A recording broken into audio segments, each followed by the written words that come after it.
Zdravo, poslušalke in poslušalci, bralke in bralci večera. Veseli smo, da ste v naši družbi. To je Večer izjutraj, dnevni informativni podcast, v katerem vam predstavljamo Večerove udarne novice dneva. Danes je ponedeljek, 3. november 2025, moje ime je Miha Dajčman. V nadaljevanju. Predsednica Nataša Pirc Musar bo danes na prvi izredni seji po tragediji v Novem mestu nagovorila državni zbor. Mladi odhajajo, hiše ostajajo prazne. Ali lahko sobivanje in prenove rešijo starajoče se podeželje?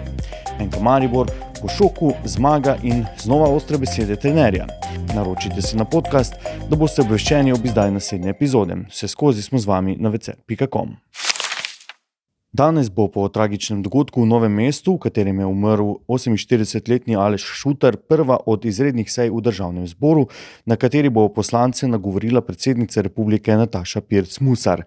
Predsednica je v soboto obiskala Novo mesto, ker je od predstavnikov Romov dobila zagotovilo, da bodo skušali narediti vse, da se v romskih naseljih prekine nasilje in tudi, da bi otroci redno obiskovali pouk.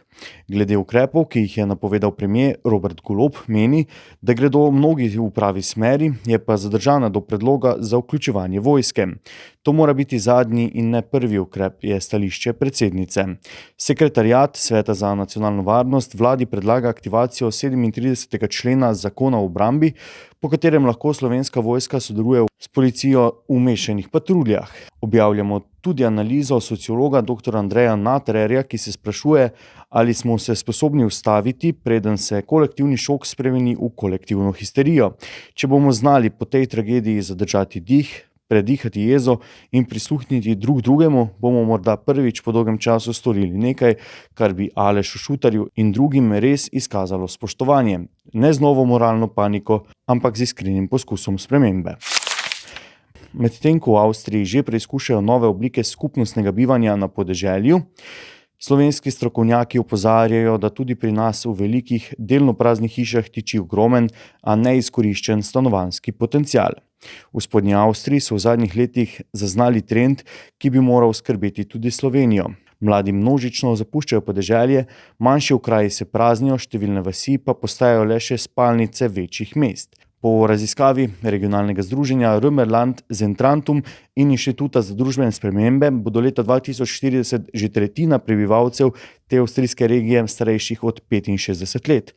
Da bi preprečili popolno izpraznitev podeželja, Avstrijci že preizkušajo nove oblike bivanja, večgeneracijske kmetije, prenove praznih stavb in skupnostna stanovanja za starejše, kjer bi ohranjali samostojnost, a hkrati spodbujali povezanost.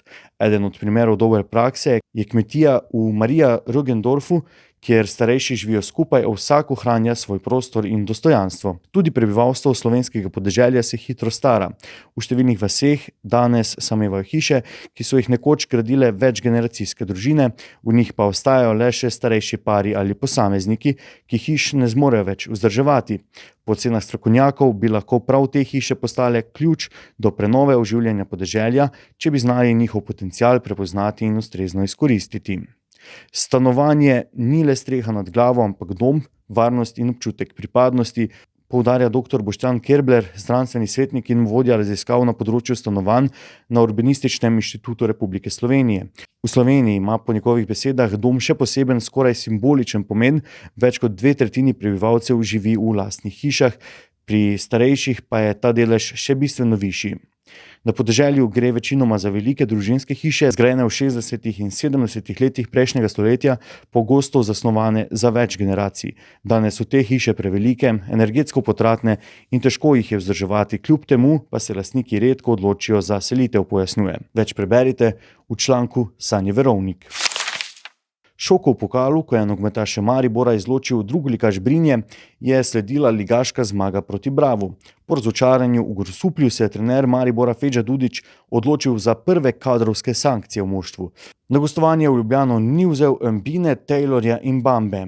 Ni bilo lahko živeti s poznanjem, da smo izpadli v pokalu. Nogometni kruh je zahteven, veliko delaš, a se veseliš le 10% časa, 90% časa pa žaluješ, je pojasnil in ostro spregovoril o obiskanosti tekem v Sloveniji.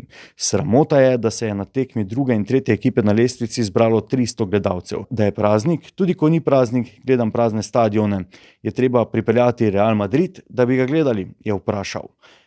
Vrnimo se še k pokalu. Brinje je torej v 16. finala pokala izločilo Maribor. Ob koncu sezone bo minilo že 10 let od zadnje lovorike vijoličastih v pokalu. V sezoni 2015-2016 so na Bonifiki po streljanju 11 metrovk premagali Celjane in 9-ič dvignili pokal, s čimer so še vedno najtrofejnejši slovenski klub tudi v tem tekmovanju. Več kot 10-letna pokalna suša je najdaljša v času samostojne Slovenije, sploh prvič pa med najboljšimi 16 klubi v pokalu, ki se je v 3,5 desetletjih igral v različnih sistemih, ne bo Maribora. Več športnih vsebin najdete na večer.com. To je bil večerodnevni podcast Večer zjutraj 3. novembra 2025. Z vami sem bil Miha Dajčman.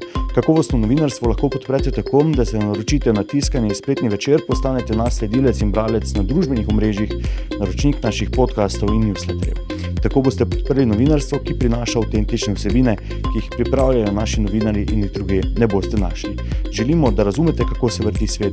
Želimo vam odstreti vpogled v čas in prostor, v katerem živimo. Veseli bomo vaših komentarjev, pobud in kritik na različnih kanalih. Se beremo in slišimo.